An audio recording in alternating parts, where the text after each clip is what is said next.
Good evening, everyone. Uh, I'm I'm going to wait for everybody to file in. Um, Today has been a long day for most of us. It has been a trying day. It has been a day of rage, heartbreak, disappointment.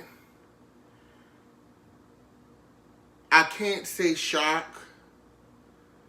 Um, but tonight, typically I'll speak on a subject and we'll have multiple subjects. But I want to kind of get into this Breonna Taylor case in detail, and kind of go into some of these people that we've been seeing on TV. I want to kind of get into these officers that really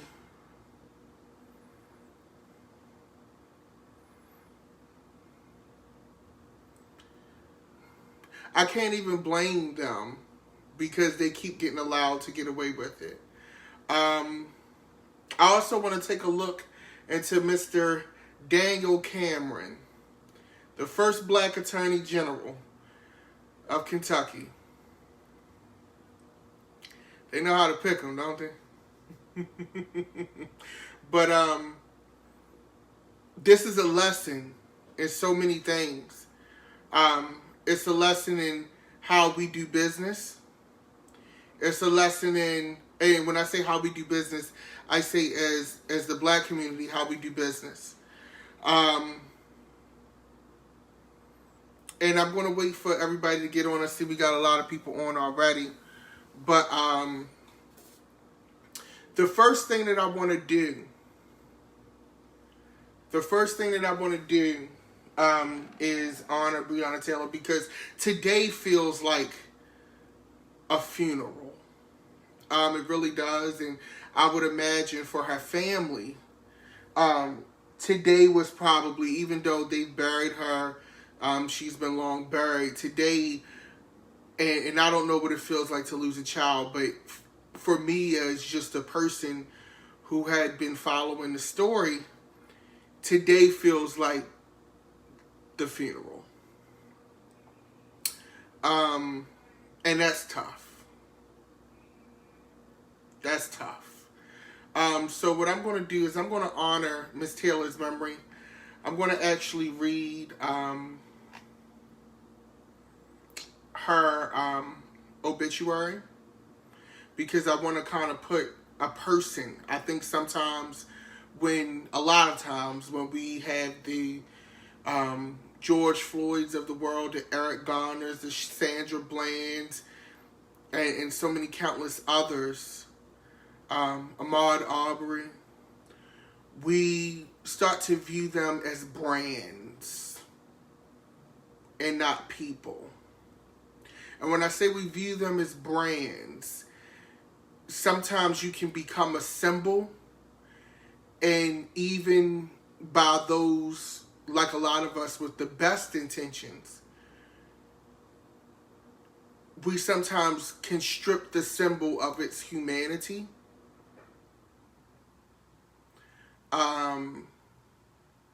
And I think that's important. Breonna Taylor was 26 years old.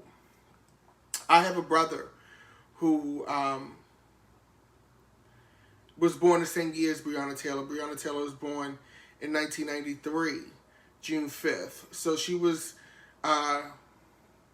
26 years old, just a few months shy of her 27th birthday.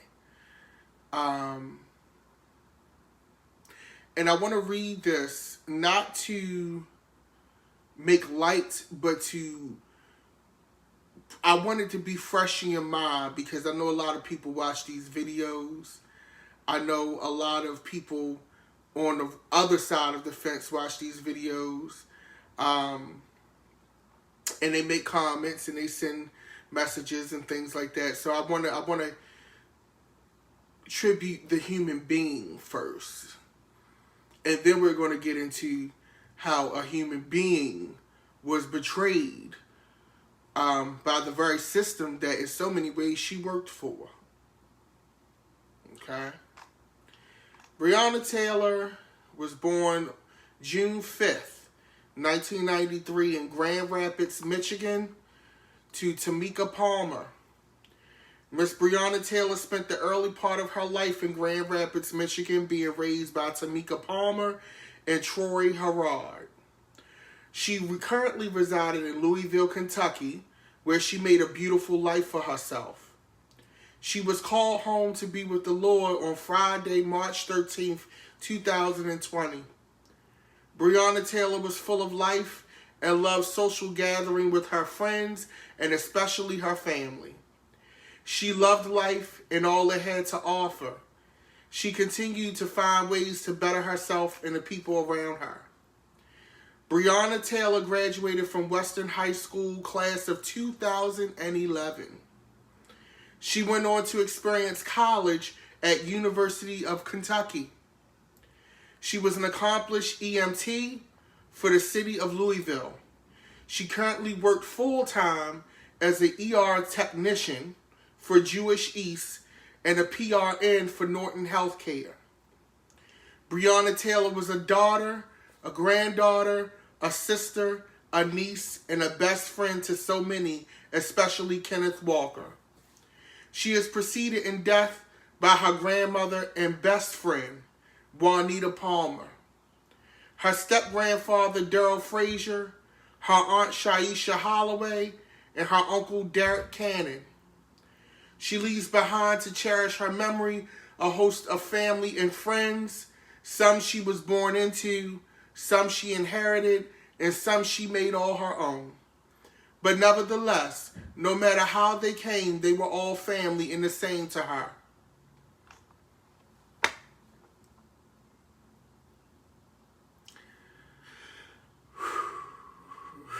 This is a tough one. This is a tough meeting. This is a tough meeting for me. This is a tough meeting for me. But I wanted to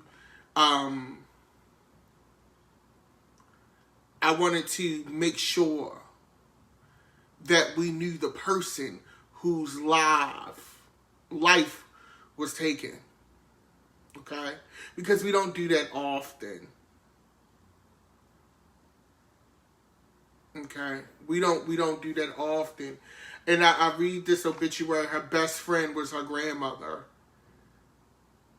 This is a person who, by all intents and purposes, she was a medical professional, working every day, doing the right thing, college educated. And this is what happens to her. And her life was taken. We all know the story about the no-knock warrants, and there are reports from neighbors saying that they didn't hear the police knock. But then you have Attorney General Daniel Cameron, and we're going to get to that crunchy neck bitch in a moment, who say, they had evidence, they did interviews that, the police did announce themselves. But now that we have acknowledged Breonna, I now want to acknowledge the mindset of the people who took her life. She was an EMT. So how many times do you think that it was a daily part of her job to interact with police officers? A daily part of her job. She's an EMT, an ER technician. She sees cops on a regular basis. She's probably assisted some of those cops in injuries. And that's who ended up killing her. And what I want to read here, because I was going back and forth, but I think it's something about the spoken word that's so important.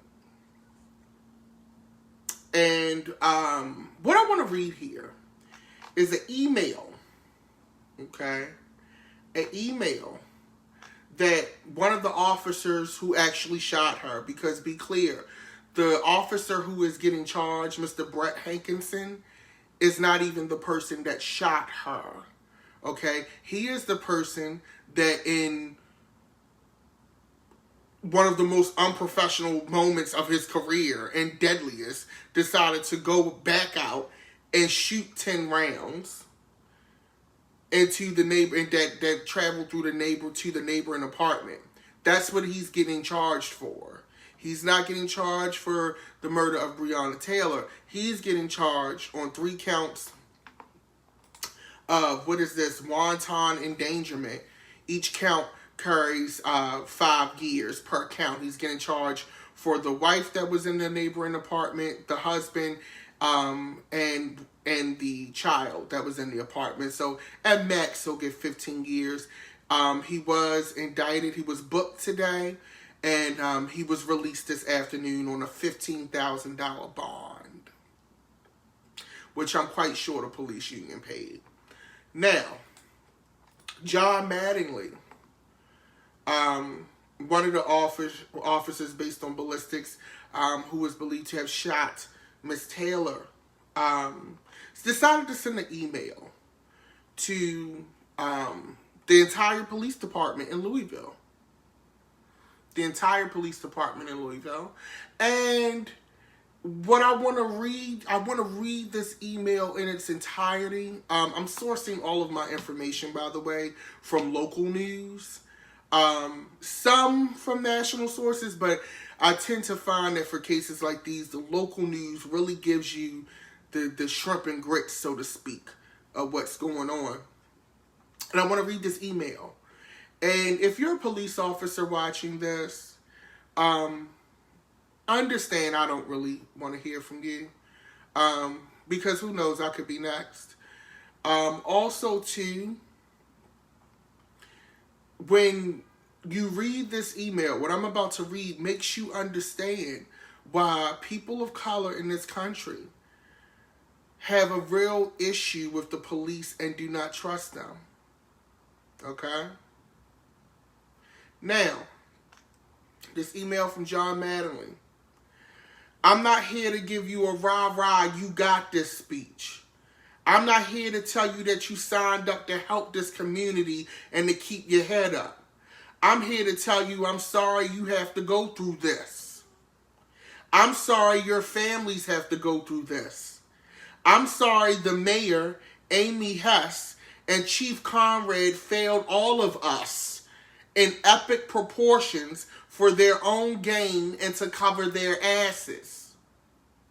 You, and he's talking about the Louisville Police Department, you do not deserve to be in this position. The position that allows thugs to get in your face and yell, curse and degrade you. He's talking about protesters. Throw bricks, bottles, and urine on you and expect you to do nothing because you weren't trained correctly. You didn't spend time in an academy for these very situations and reasons. It goes against everything, okay? It goes against everything we were all taught in the academy. The position that if you make a mistake during one of the most stressful times in your career, the department and FBI, who he puts in captions, who aren't cops and would piss their pants if they had to hold the line, go after you for civil rights violations. Your civil rights mean nothing, but the criminal has total autonomy.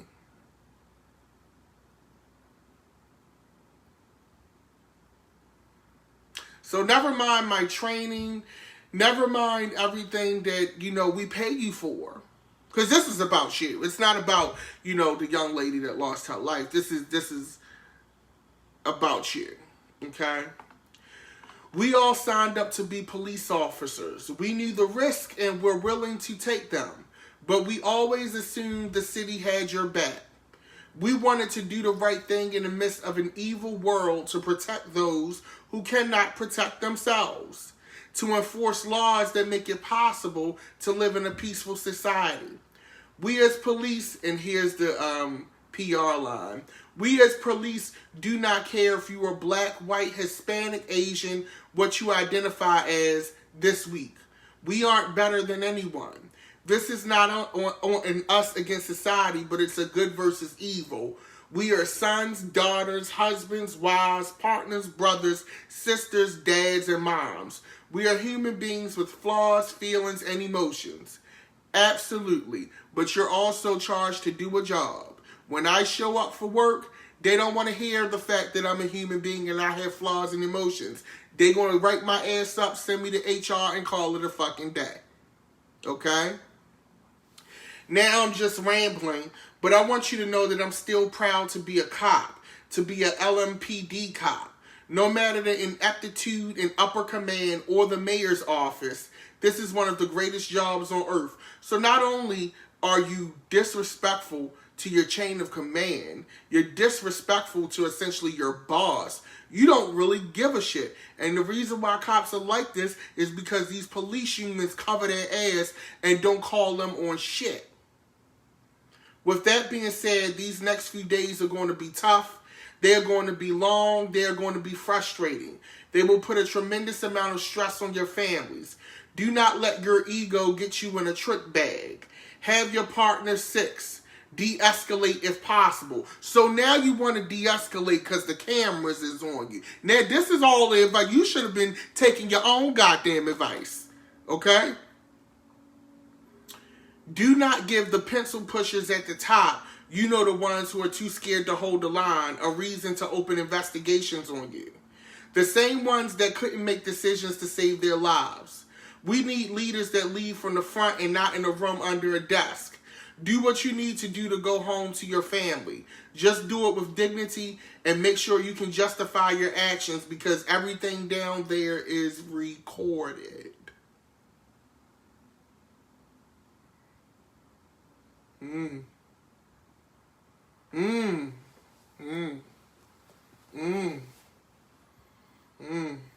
So it's not about, and you know, I try to play both. I try to see both sides of the coin, play both sides of the fence, whatever, right? But it's not about doing your job. Not once did he say, do the best job that you were charged to do, or do the best job that is by law, or do the best job by the citizens. The last line of this email is, just do it with dignity and make sure you can justify your actions because everything down there is recorded.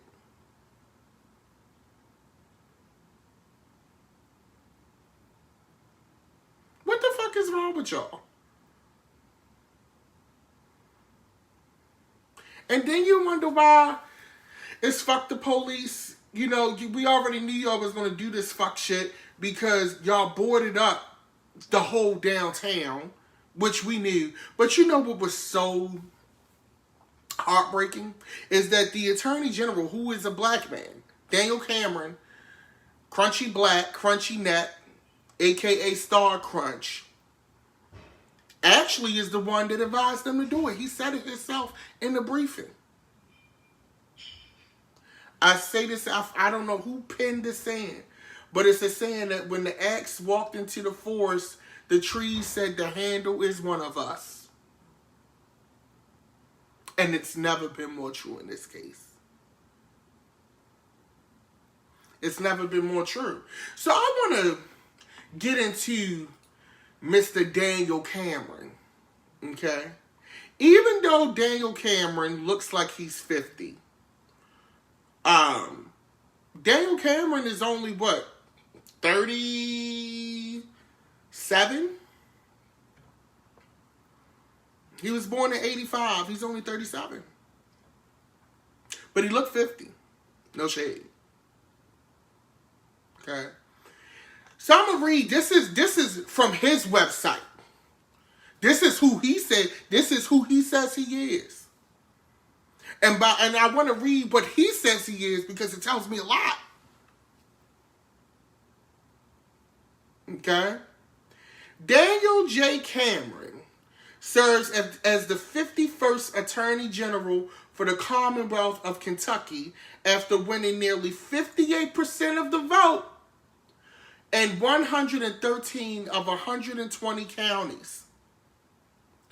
He is the first African American elected to a standalone statewide office in Kentucky's history, and the first Republican elected to the Attorney General's office since 1948. 35, right, the math was off, 35, sorry guys. As Attorney General, Cameron is committed to defending the laws of the Commonwealth and protecting Kentuckians. Cameron has led the defense of many of Kentucky's pro-life laws in court, and he continues to advocate in courtrooms for the laws passed by the Kentucky General Assembly. Within his first few months in office, he has tackled Kentucky's most pressing public safety challenges, including addressing human trafficking, child abuse, and fighting back against the scourge of illicit drugs. Here's where the shit gets interesting. Cameron previously served as legal counsel to Senate Majority Leader Mitch McConnell, where he successfully spearheaded the confirmation processes for conservative federal judges, including Supreme Court Justice Neil Gorsuch.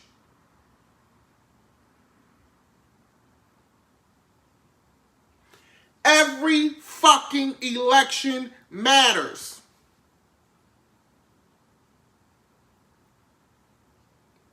And I'm saying this explicitly to Baltimore right now.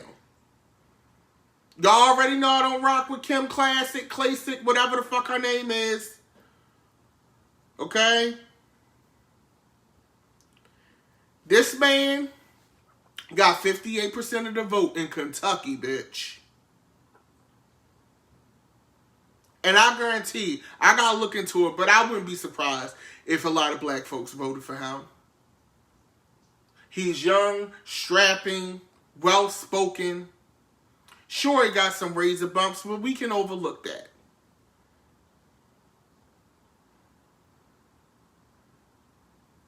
And the first big test that he has is the murder of a black woman by police in her own house.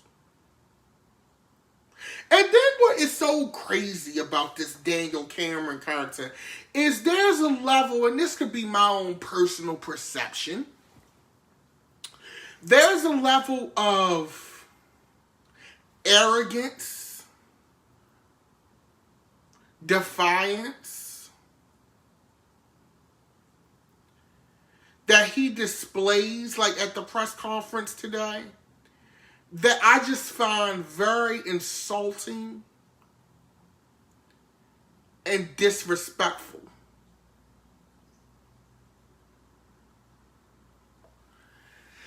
And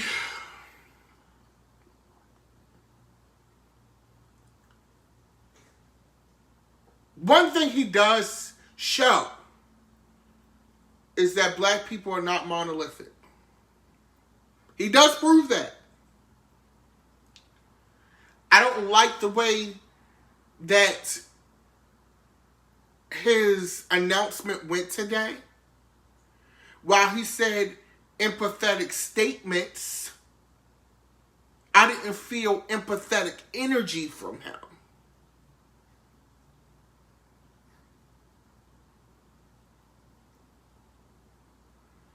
And like I said, that could just be me.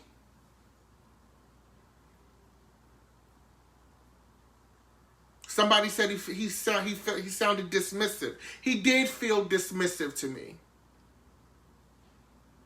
The remarks about what celebrities think and all of this, that wasn't necessary.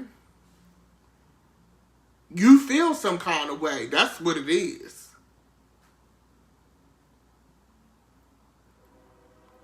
You felt some kind of way that Oprah bought them billboards. You felt some kind of way that Beyonce sent you a letter. You felt some kind of way that they was talking about your ass after that Republican National Convention. That was your own personal thing that you slid in there. Because as far as I'm concerned, what a celebrity thought ain't have shit to do with what y'all did.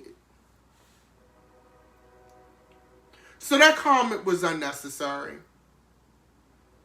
And he makes the statement of, we live here, we have to come together. Sir, a whole community is in distress. Where's the coming together?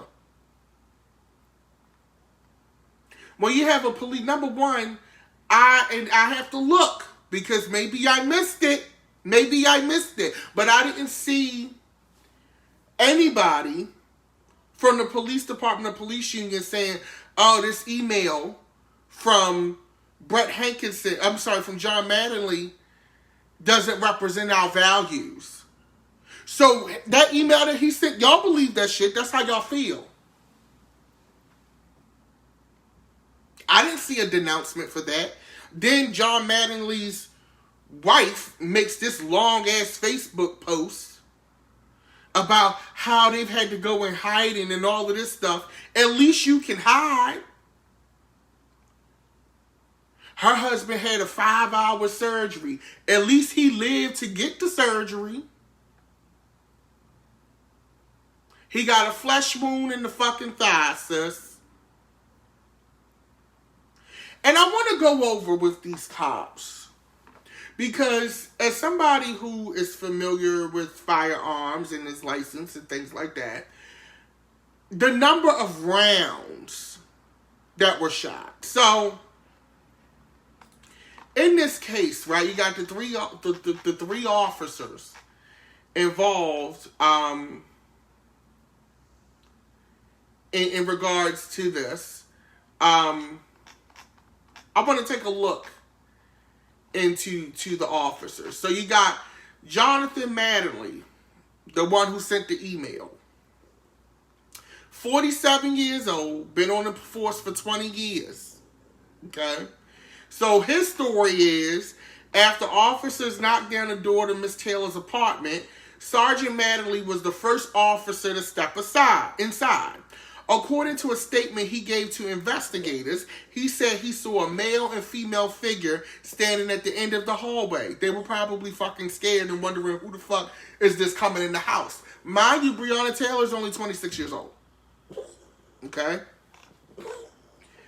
The male figure, who was Miss Taylor's boyfriend, Kenneth Walker, was standing with his hands stretched out, holding a gun. Probably scared for his life, thinking that they have an intruder. Or it was the ex-boyfriend. Sergeant Mattingly said, my mind's going, this ain't right. When Mr. Walker fired, Sergeant Mattingly said he felt a sensation of heat in his leg and then returned 6 shots, stumbling over and falling. He had been hitting the femoral artery with the bullet tearing through his thigh and exiting out the back.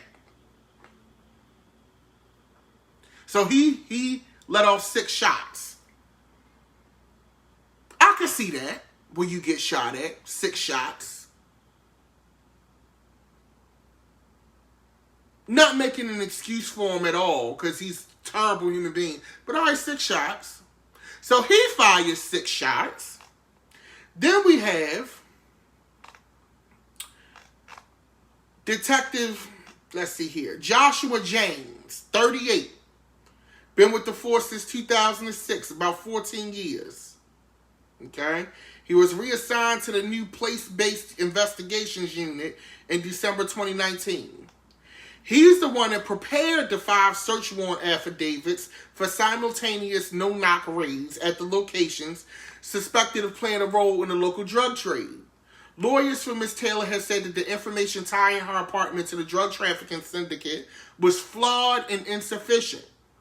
In the search warrant application, James claimed that he had spoken to the postal inspector and had confirmed that parcels suspected of being part of the drug trade were being sent to Ms. Taylor's apartment by an ex-boyfriend. But Detective James did not speak directly to the postal inspector himself.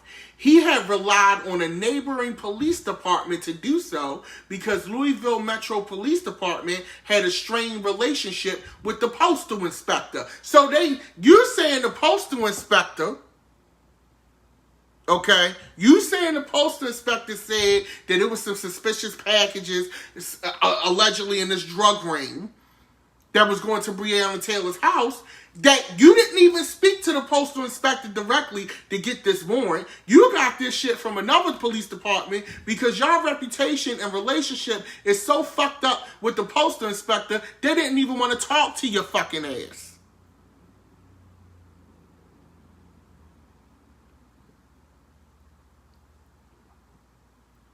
I'm sorry, y'all. Detective James was placed on administrative reassignment in June amid the investigation. Okay? Now, during the shooting, okay, this is during the shooting, Detective Miles Cosgrove, okay, this is another one of the cops that was there, been with the police force for more than 15 years. He was the second person inside Miss Taylor's apartment after an officer with a battering ram tore down the hinges. He fired 16 rounds down the hallway after Mr. Walker shot in the direction of the officers. Now, from what I can see here, and I could be wrong, there's not any evidence showing that it was this massive shootout. You shot 16 rounds. So after the first cop shot off 6, you fired 16, okay?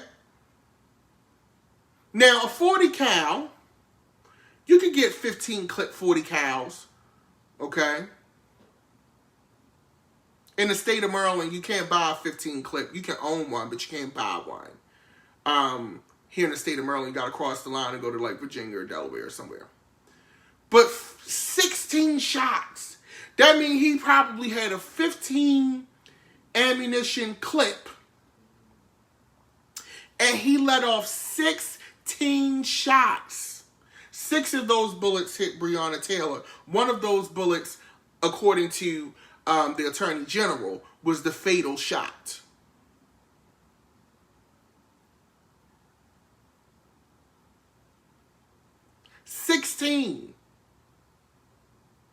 Shit hit different when you're a little educated on things. And you kind of notice, because like now, and this is why I personally made the decision to get informed and become a licensed gun owner, because I want to know what my rights are, what the rules are, all of this shit. So when I read these stories, I could be like, damn, that's crazy. And then dingbat, now mind you, the cop that shot the 16 shots, no charges. The cop that shot the initial 6 shots when they first got in the house, no charges. Let's get to Brett Hankinson, the detective who got the charges. Okay? He's 44. He had been an officer since 2003 and was assigned to the narcotics division. He is the only one of the 3 officers who opened fire that night with a history of complaints of excessive force as well as allegations of sexual misconduct. According to a review of his personnel file obtained, this is from the New York Times, nearly all of the complaints against him were dismissed or deemed not credible. But one record in his file showed he was reprimanded at least 3 times, including for causing a car wreck in 2016 that fractured the spine of another officer. So this bitch has a history of being reckless. Okay? During the shooting, Mr. Hankinson was initially positioned behind other officers. But after Mr. Walker opened fire, he ran out of the breezeway into the parking lot and fired at least 10 rounds into the sliding glass door and window of Miss Taylor's apartment. So he ran to what it sounds like here, and I'm on my murder she wrote shit, so forgive me. What it sounds like, boom, they kick in the door, they ran through the door and shit. Breonna and boyfriend like, bitch, what's going on? Oh my God. He pointing the gun thinking somebody getting ready to run up in the shit. The police officer see the gun. Breonna boyfriend shoots his one bullet. First officer, 6 shots. Pop, pop, pop, pop, pop, pop. He get the shot, fall over after he done shot him and shit. So other officer, he start letting off the 16. This idiot, after hearing with 16 shots going off, runs out of the apartment around to the sliding glass door, I guess to get them from the opposite end and take them down, fires 10 shots. He is the only one of the 3 officers who was fired and charged. The police chief at the time said in a public termination letter that Mr. Hankinson's actions were a shock to the conscience and a violation of department policy because he fired without a line of sight through the covered window and door, which were obscured by blinds. So he had no target. The blinds were covered. Okay? He couldn't see anybody. He just shooting in the fucking window. Not knowing who the fuck. He could have been hitting another officer that made through the back right there. He just shooting. And in that, the bullets traveled to the neighboring apartment, which is how he ended up getting charged. Because by them bullets traveling, that's how he got the wanton, whatever, conviction.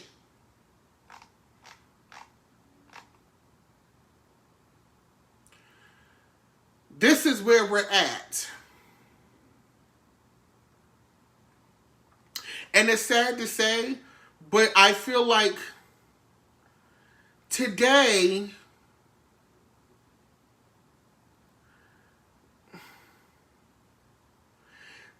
I feel like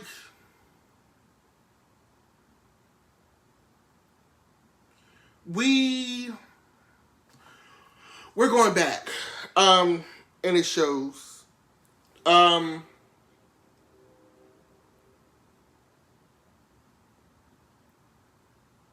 Today was stressful.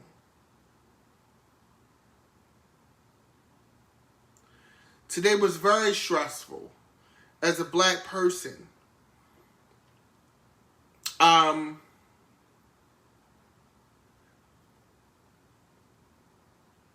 reading that email that officer sent,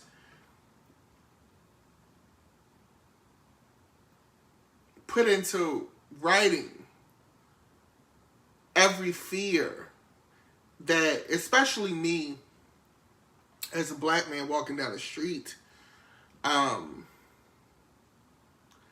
find myself now often thinking about what's going to happen or how would I survive if, God forbid, the police stopped me or it was a mistaken identity or something. Like, how would I survive this? Should I fall a certain kind of way?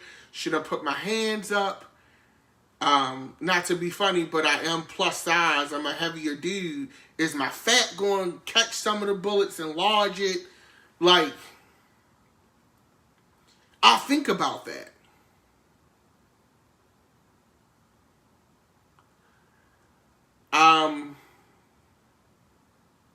And it's depressing. And I don't know where we go from here.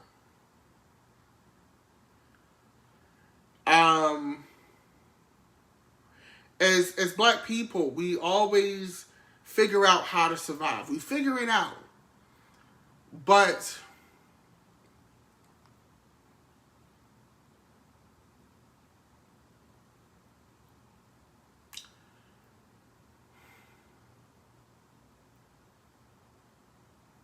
it's just never going to be fair.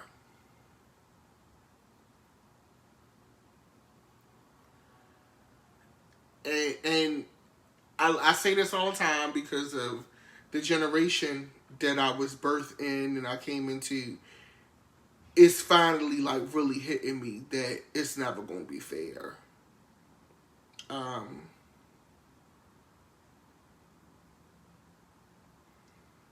and the thing is, you can be a good girl. You can be a good guy. None of that matters.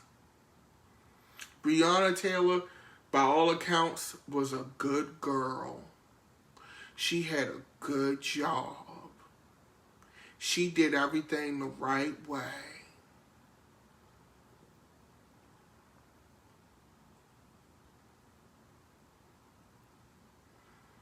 They was going to charge the boyfriend for attempted murder, though. Drop the charges real quick.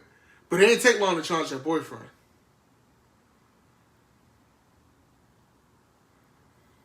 So you can be a good girl.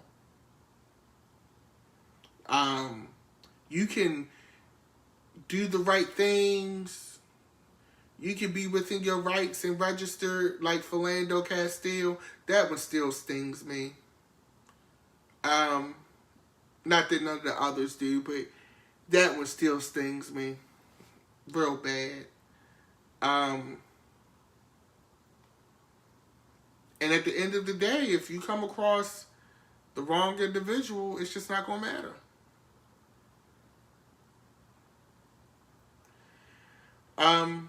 But I'm going to use this moment to minister. I'm not a preacher, but I'm going to use this moment to minister. And I want to say to black people, especially young black people, take care of each other. Take care of each other. Love on each other. Look out for each other. Talk to your neighbor. Check on them folks from time to time. And say, hey, how you doing? Girl, I know you busy. I just wanted to, see your face. I wanted to hear your voice. Say hello to that cashier you see at the supermarket every day. But because we're in such isolated lives and, we're living in a social media world, get to know that lady so that she can get to know you, so that she can look out for you. I'll never forget the first time I watched Roots. And it's one of the scenes after Kunta's been captured. And one of the tribal chiefs who had been captured, one of the warriors, he was like, he made a call out in the bow of the ship while they're chained. He's like, learn your neighbor's language. Teach it to them. Become one. And that's so important.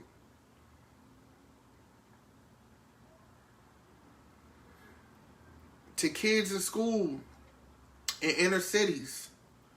I hear sometimes that we even had an incident here where there were black and Latin kids beefing. Don't beef with each other. Learn Spanish.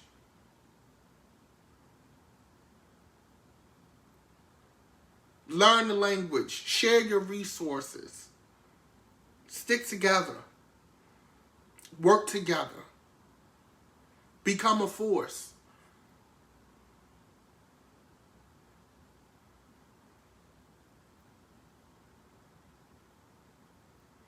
And that's all I really gotta say. Vote. Vote. Vote. November 3rd, vote. I'm so happy I got an email from the election board.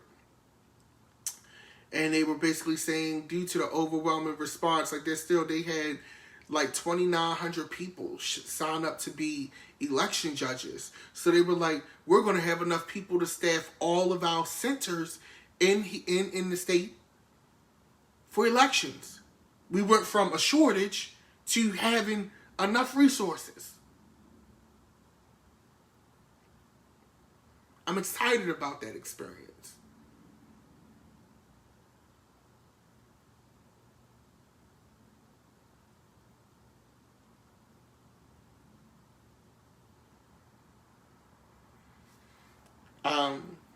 But live in love. And I see some people here. I want to leave one thing. I see some people here, you know, seeing her family sold out for justice. And you're entitled to feel that way. By all means, I understand. But don't think that on a bad channel that them people didn't already know what was going to happen. That's why they took the money. That's why the settlement was made. It probably was made very clear to them what was going to happen.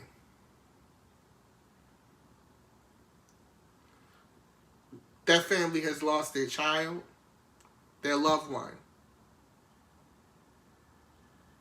Okay?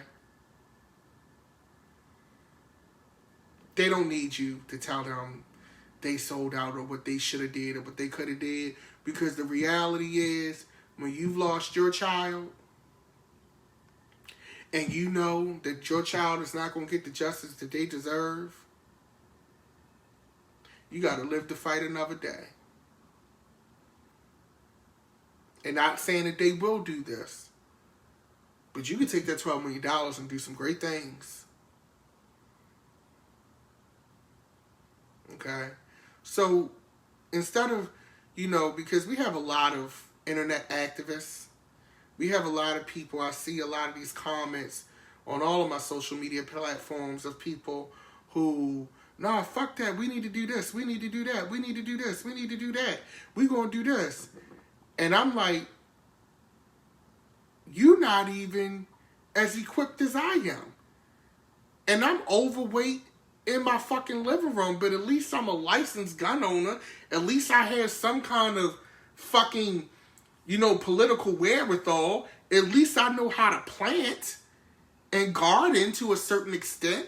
You don't know any of those things, and you're talking about a revolution that you're terribly unequipped for.